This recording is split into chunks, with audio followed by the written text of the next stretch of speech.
Selamat datang di mata kuliah pengantar manajemen, program studi bisnis digital.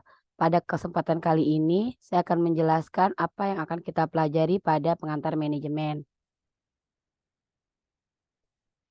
Ini adalah pohon manajemen. Nah, apa yang kalian lihat di sini ini adalah topik-topik apa saja yang akan dipelajari dalam pengantar manajemen. Adapun pokok bahasan yang akan dibahas di setiap pertemuan ditandai dengan angka nomor. Ada 3 warna, mulai dari yang orange, abu-abu, kuning, dan juga merah. Nah, ada 3 poin utama yang akan dipelajari pada kesempatan 1 semester ini. Yang pertama adalah manajemen saat ini yang akan kita bahas. Kemudian ada lingkungan manajemen di pertemuan kedua, lalu mengelola lingkungan global di pertemuan ketiga, kemudian mengelola etika dan tanggung jawab sosial di pertemuan keempat, lalu kita akan masuk pada fungsi manajemen. Fungsi manajemen saat ini dibagi menjadi 4 macam, yaitu planning atau perencanaan, organizing atau pengelolaan, leading atau kepemimpinan, controlling atau pengendalian. Kita bisa lihat di planning ada 3 topik yang dibahas, yaitu penentuan, perencanaan, dan tujuan. Ini akan kita bahas di pertemuan kelima. Sedangkan untuk formulasi strategi dan eksekusi tidak akan kita bahas pada mata kuliah pengantar manajemen. Karena hal ini akan lebih detail dibahas pada mata kuliah manajemen strategik.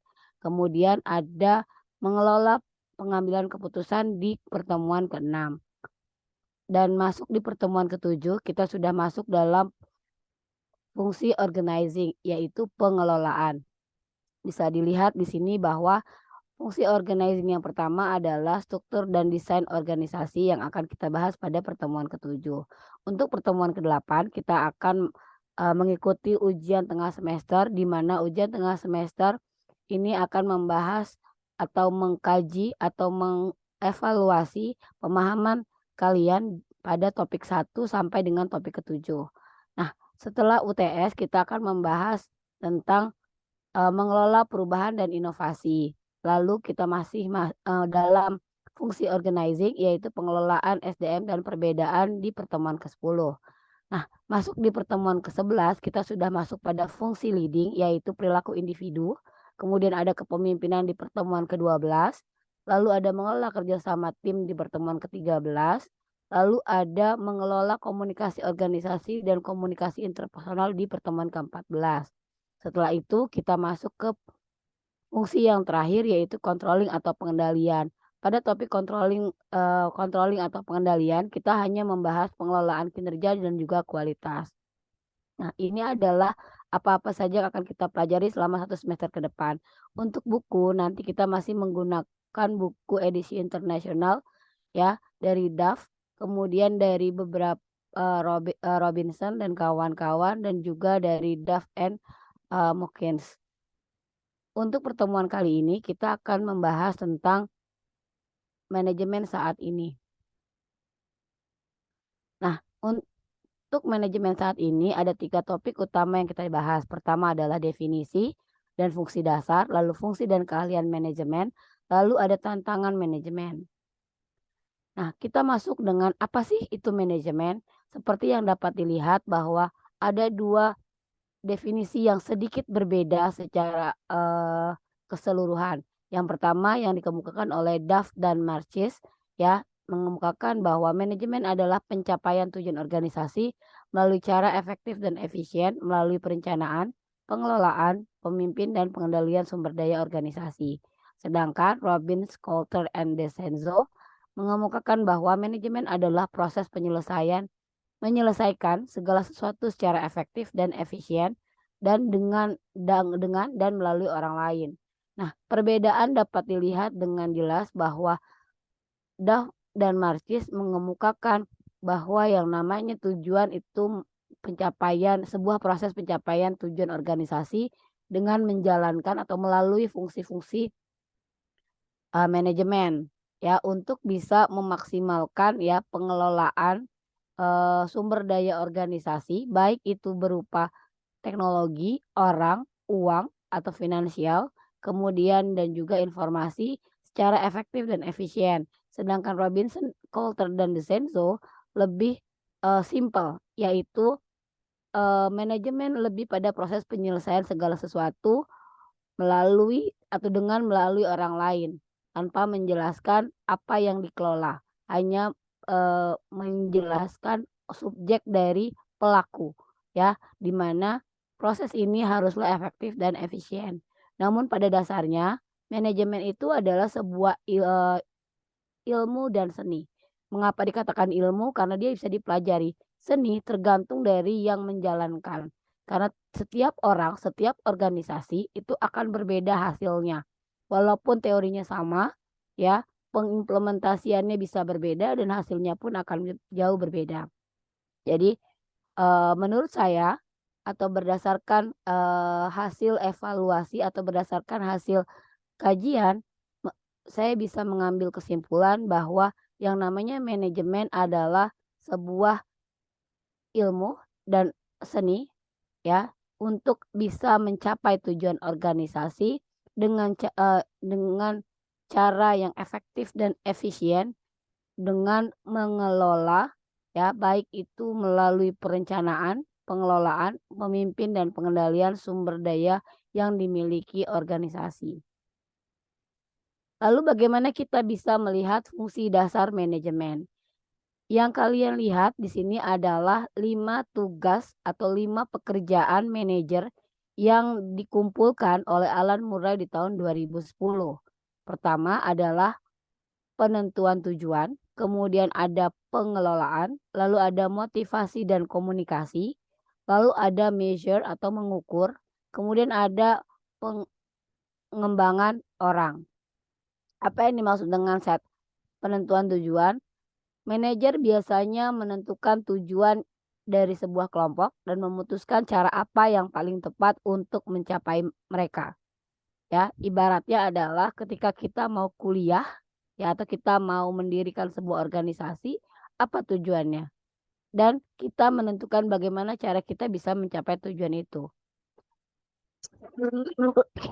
Contoh yang paling gampang adalah ketika kita mau pergi ke pasar, ya kan, untuk membeli sayuran, maka kita harus memutuskan bawa apa, ongkosnya berapa, uangnya disiapkan berapa, kemudian kesananya pakai apa, apakah kendaraan pribadi atau kendaraan umum. Yang kedua adalah organize atau mengelola. Ini adalah bagaimana kalian bisa bekerja sama dengan tim. Manajer itu memutuskan pekerjaan apa yang cocok bagi anggota timnya, mengaturnya, kemudian memastikan bahwa orang-orang yang dipilih itu bisa menyelesaikan tugasnya dengan baik.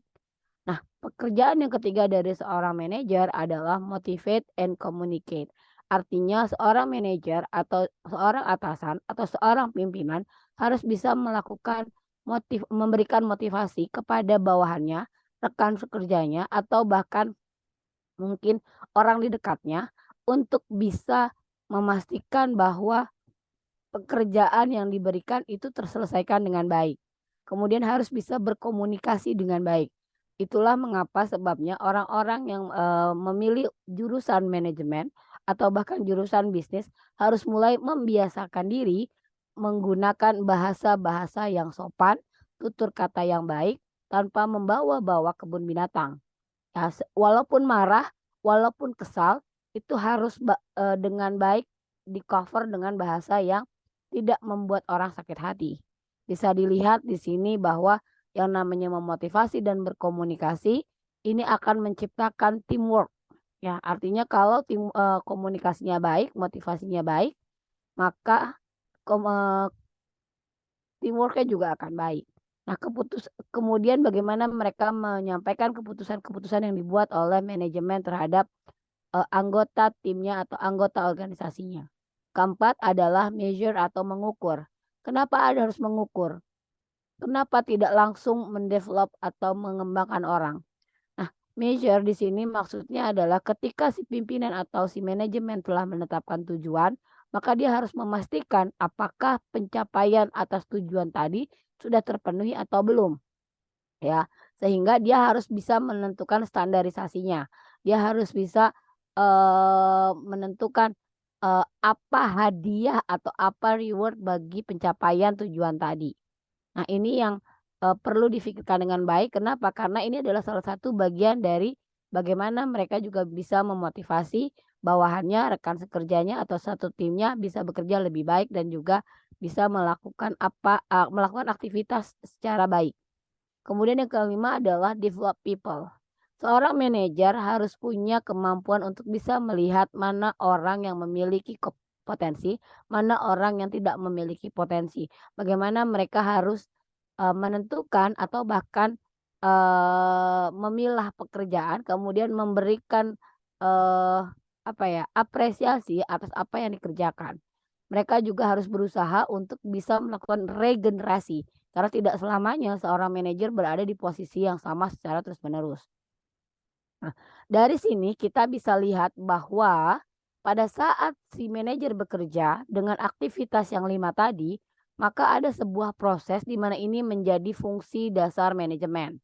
Ya, kita bisa lihat bahwa dalam sebuah proses itu ada input, ada proses, artinya ada sebuah rangkaian aktivitas ya yang melibatkan alat, melibatkan teknologi, melibatkan apa namanya, sebuah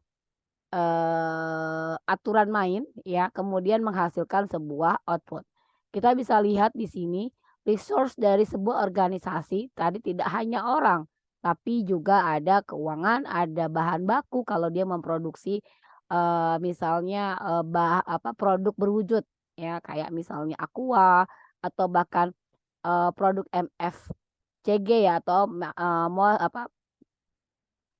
sorry, FMCG, Fast Moving Consumer Good ya. Kemudian ada teknologi ya kan, kenapa? Karena, berkembangnya zaman maka sumber daya yang dimiliki tidak hanya, apa namanya, raw material atau keuangannya, tapi dia juga harus paham teknologi serta informasi. Soal apa? Soal lingkungan, soal konsumennya, soal produknya dan lain sebagainya.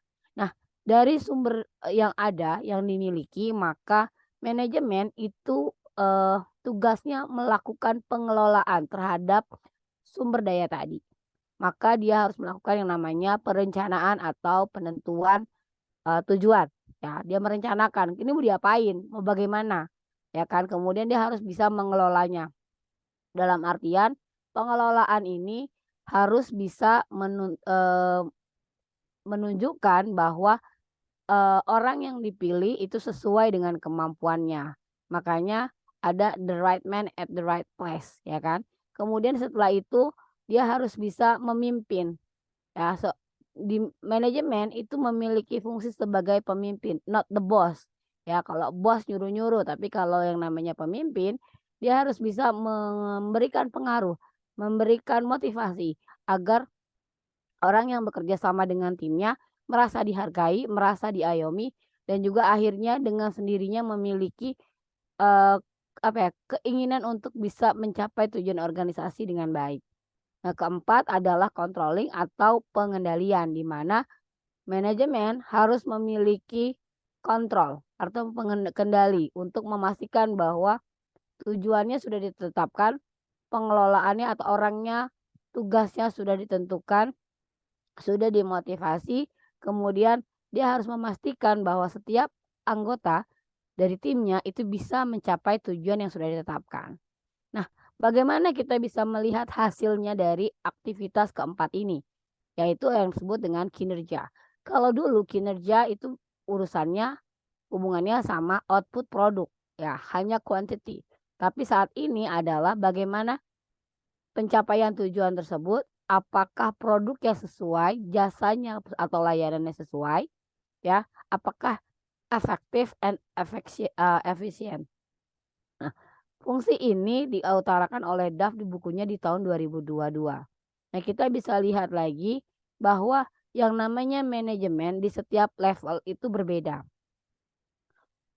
Sebagai informasi untuk kalian, di dalam sebuah perusahaan besar itu ada 4 level organisasi. Yang pertama adalah korporat, kemudian ada divisi, lalu ada SBU atau Strategic Business Unit, it mean ibaratnya unit-unit penghasil uang, ya, kemudian ada produknya. Nah, dari 4 level organisasi yang ada dalam sebuah perusahaan, maka kita juga bisa mengenali ada tingkatan-tingkatan dari manajer atau manajemen. Ya, kalau dulu umumnya orang cuma bilang bahwa yang namanya level manajemen itu tiga, low management, middle management, and top management. Tapi saat sekarang karena mungkin di bagian bawahnya sudah lebih banyak, ya, sudah lebih apa namanya kuantitasnya juga jauh lebih banyak. Alhasil level manajemen itu dibagi menjadi 4 kategori. Jadi biasanya kalau untuk perusahaan yang sangat besar maka dia ada team leaders. Ya biasanya team leader ini pegang 10 sampai 15 orang. Ya di bawahnya ada 10 sampai 15 orang. Nah, team leader ini akan bertanggung jawab pada first line manager. Nah, first line manager ini atau supervisor yang biasanya kita kenal istilahnya, ini membawahi eh, tim leader. Nah, jumlahnya juga bisa 5 bisa 10 itu tergantung besar kecilnya perusahaan. Lalu ada middle management, atau, ini istilahnya manajernya ya atau kita menyebutnya, manajer di level SBU atau strategic business unit-nya. Lalu top management ya, ini adalah orang-orang yang ada di puncak kepemimpinan sebuah organisasi ya, bisa di korporat, bisa di divisi atau bahkan pemimpin di SBU. Nah, maka dari itu setiap level manajemen ini memiliki keahlian yang berbeda. Apa saja sih keahliannya? Nah, untuk bisa melihat, keahlian manajemen maka kita melihat dulu apa sih yang Miss Berg, katakan berdasarkan peran dari seorang manajerial atau peran dari manajemen. Nah, kita bisa lihat di sini ada interpersonal rules atau peran interpersonal artinya kemampuan yang hubungan antar manusia, lalu ada informational rules, ya artinya, peran, sebagai orang yang memberikan informasi, ya lalu ada peran sebagai pengambil keputusan. Dalam setiap peran ini bisa dilihat bahwa perannya berbeda, mulai dari kalau informational itu ada monitoring ya, disseminator ya, jadi orang yang memang, memberikan gambaran kepada, eee anggota untuk bisa apa ya namanya, memberikan informasi tentang rencana-rencana dan lain sebagainya. Lalu spokesperson artinya dia sebagai juru bicara perusahaan. Kepada siapa? Kepada bawahannya atau kepada tim, membernya atau anggota timnya. Nah, sebagai, peran decisional atau pengambil keputusan, dia harus bisa bernegosiasi atau menjadi negotiator. Lalu harus mengerti bagaimana mengalokasikan sumber daya. Ya, kemudian harus bisa menghandle, konflik atau menghandle masalah-masalah yang ada dan entrepreneur. Apa maksudnya entrepreneur? Dia harus bisa, inisiatif, dia harus punya semangat pekerja keras, dia harus kreatif dan lain sebagainya. Nah, dari sini kita bisa, apa namanya, asumsikan atau kita bisa lihat bahwa ternyata manajemen harus memiliki 3 keahlian dasar. Nah ini dari teori pertama sampai sekarang, dari teori dulu zaman saya belajar sampai sekarang, ya 3 keahlian manajemen yang wajib dimiliki. Walaupun di setiap level manajemen ya itu berbeda-beda porsinya. Contoh kalau kita bilang adalah misalnya kalau non managers atau individual contributors artinya pegawainya atau team leadernya ya, dia harus bisa technical skill. Jadi dia harus tahu bagaimana melakukannya. Ya, human skill-nya ya 50% dari total 100 kemampuan, technical skill-nya. Kenapa human skill perlu? Ya mau tidak mau harus bicara. Walaupun satu line misalnya kalau di pabrik ya kita bicara misalnya yang tukang jahit. Itu satu line itu nggak mungkin dong tidak saling berbicara atau bahkan misalnya di ujung ada QC-nya. QC-nya itu kan kalau misal, oh ternyata ini hasilnya jelek, dia harus bisa menegur orang yang ada di line.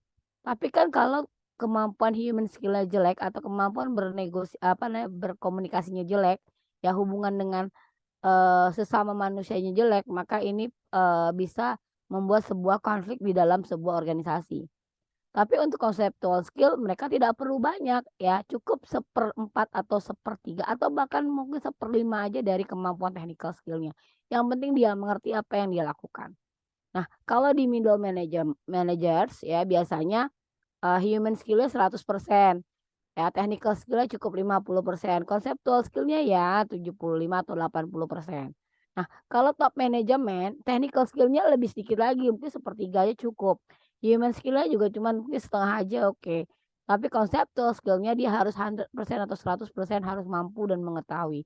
Nah, nanti kalian di semester-semester berikutnya akan belajar bagaimana kemampuan-kemampuan ini ya untuk bisa dimiliki. Jadi kalian akan di-drill, akan diajarin, akan dibimbing untuk memiliki keahlian-keahlian ini. Nah, berkembangnya ilmu, ternyata seorang manajer atau seorang yang terlibat dalam sebuah manajemen organisasi tidak hanya perlu mengenai konseptual, interpersonal atau human skill atau technical skill, tapi juga harus bisa politik. Artinya dia harus bisa memanfaatkan ya, apa yang dia miliki sebagai sebuah kelebihan, ya. Jadi, dia harus, bisa misalnya, beradaptasi dengan baik, ya kan. Dia harus bisa, bukan sebagai bunglon tidak, tapi dia harus bisa beradaptasi dengan baik. Dia harus mengerti bagaimana yang namanya, lingkungan itu berubah, sehingga dia mudah untuk bisa mengambil keputusan dengan baik dan juga dengan cermat. Nah, keahlian manajemen lain tidak hanya, 3 atau 4 kemampuan tadi, tapi juga seorang manajemen atau orang yang berada dalam sebuah manajemen, dia harus mampu melakukan pengambilan keputusan. Jadi dia harus decision maker-nya harus oke. Kemudian dia harus bisa membangun tim. Ingat, namanya organisasi bukan terdiri dari satu tim, tapi melainkan beberapa orang yang isi kepalanya beda-beda, ya kan? Tapi kita ramai-ramai harus punya chemistry, harus punya bagaimana caranya kita bisa bekerja sama tanpa ada beban, tanpa ada salah satu yang merasa dimanfaatkan. Ya, kemudian harus mampu melakukan pengembangan diri. Jadi always learning ya, bukan iklan, asuransi, tapi memang kita harus, selalu belajar dan menjadi orang pembelajar ya. Harus tegas, kemudian sopan ya. Sama seperti misalnya kalau menyebutkan diri kita ke orang yang lebih tua atau bahkan pimpinan, eee, atau atasan kita ya. Jangan bilang, "Aku," tapi misalnya "saya," atau bahkan mungkin, kalau ya teman main atau bahkan mungkin guru itu bisa menyebut nama. Tapi kalau atasan ya saya itu lebih baik ya.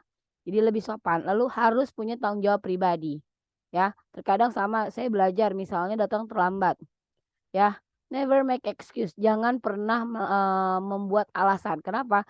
Karena alasan hanya akan membuat kita merasa aman, tapi orang lain mengatakan itu sesuatu yang Eee, tidak wajar atau sia-sia dan lain sebagainya.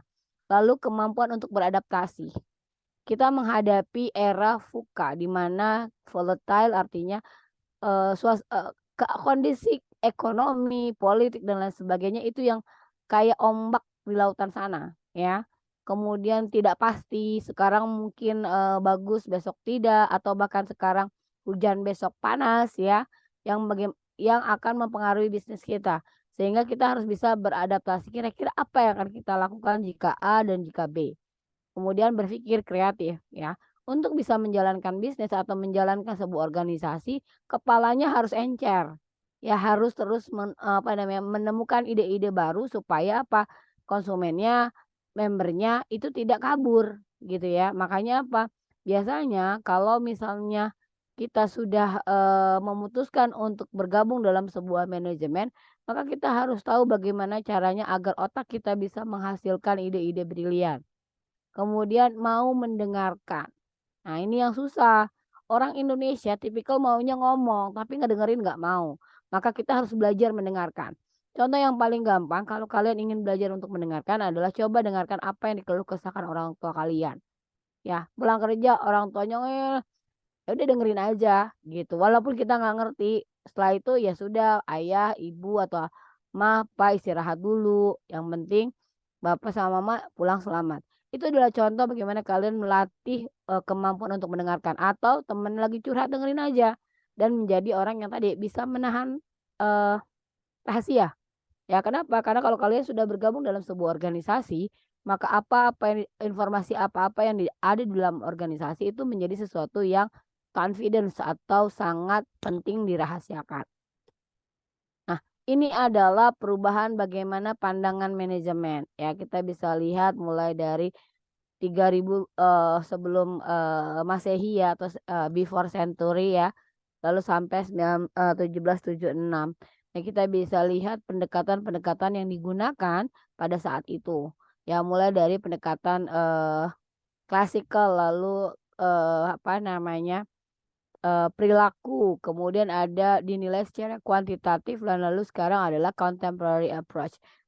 Bedanya apa kuantitatif dan contemporary? Nah, biasanya kalau kuantitatif anything or everything itu dinilai atau diukur berdasarkan kuantitasnya. Namun dalam contemporary approach dia diukur dengan baik kualitatif ya ataupun kuantitatif. Nah, perubahan dari tahun ke tahun, dari masa ke masa, ini membentuk ulang definisi sebuah terminologi manajemen. Nah, apa saja faktor pembentuknya? Ini ada digitalisasi. Artinya apa? Era itu berubah. Era industri itu berubah, ya. Kemudian ada otomatisasi. Artinya bagaimana digitalisasi mempengaruhi kinerja perusahaan ya, yang tadinya manual, yang tadinya banyak atau padat karya, banyak orangnya, akhirnya dia mau tidak mau dia harus melakukan otomatisasi, melakukan segala sesuatu proses yang ada di organisasi menggunakan teknologi atau berbasis teknologi. Jadi semuanya otomatis ya. Kemudian selain itu ada cara pandang terhadap pekerjaan. Mungkin kalian baru lulus pilih bisnis digital, kenapa sih? Gitu. Kenapa nggak pilih pendidikan ekonomi? Kenapa nggak pilih akuntansi dan nggak pilih misalnya teknik informatika yang lagi booming? Ternyata ya, era digitalisasi itu menciptakan hampir 2000 pekerjaan baru ya bagi generasi Z ya, Gen Z ya, atau kalian-kalian ya, di mana kalian memiliki jadi lebih banyak apa ya, karir yang bisa fokuskan atau yang bisa dipilih. Lalu the next gen work, bagaimana generasi berikutnya itu bekerja. Nah, selain itu manajemen juga redefinisi ya. Karena apa? Karena sekarang kalau kita kerja itu tidak lagi harus stay di office atau stay di satu tempat, tapi kita bisa kerja dari manapun. Contoh yang paling gampang ya tadi saya bilang kita perkuliahan minggu ini apa namanya, di kampus ya, minggu depan kita akan back online melalui Google Meet, atau bahkan kita, kalau yang sudah bekerja kadang kerjanya di rumah, kadang kerjanya di mall ya, atau bahkan, hanya wajib misalnya masuk kantor 2 kali dalam seminggu, sisanya silakan kerjakan pekerjaannya dari rumah boleh, dari tempat main boleh, dari tempat liburan boleh, yang penting tugas dan kewajibannya terselesaikan. Nah, inilah pembentuk kembali ya bagaimana manajemen dapat berubah definisinya. Nah, bila dilihat dari perubahan, definisi, maka kompetensi manajemen pun berubah, ya. Kalau kita bisa lihat di sebelah kiri ini adalah prinsip manajemen. Pertama adalah bagaimana si manajemen melihat pekerjaan, lalu, penyelesaian tugas, lalu managing relationship artinya mengelola hubungan ya, artinya hubungan baik dengan bawahan, atasan maupun rekan sekerja. Kemudian ada bagaimana cara memimpinnya, lalu bagaimana mendesain organisasinya. Nah, di sini kita bisa lihat perbandingan atau perbedaan antara traditional approach atau pandangan tradisional atau pendekatan tradisional dengan kemampuan baru atau kompetensi yang baru. Contoh, overseeing work atau bagaimana manajemen melihat atau mengelola pekerjaannya ya. Artinya dari yang tadinya mengendalikan tapi juga berubah menjadi sesuatu yang bisa melakukan. Jadi artinya apa? Artinya ketika kita misalnya tadinya hanya memastikan itu tidak keluar dari jalur, tapi sekarang memberikan contoh ya kepada rekan sekerja, bawahan atau atasan untuk bisa melakukan pekerjaan itu dengan baik ya, sehingga apa? Hasilnya juga lebih bagus atau lebih efektif dan efisien. Kemudian kalau dalam pemenuhan tugasnya, ya kalau dulunya lebih supervise atau mengawasi satu-satu atau individual-individual yang ada, sekarang tidak, tapi memimpin. Kalau memimpin nanti apa? Memberi contoh, ikut melakukan, ya. Nah, ini yang dilihat. Nah, begitu pula dengan mengelola relationship. Kalau dulu yang dilihat yang penting nggak ada konflik. Terus lihat bahwa setiap divisi ini adalah sebuah persaingan atau bahkan dengan perusahaan lain itu adalah sebuah persaingan. Tapi saat ini manajemen dikelola dengan cara yang sangat baik. Yaitu apa? Hubungan baik dengan pesaing atau dengan konsumen itu dibuat sebagai kolaborasi. Ya, baik itu menggunakan misalnya social media atau bahkan menggunakan influencer.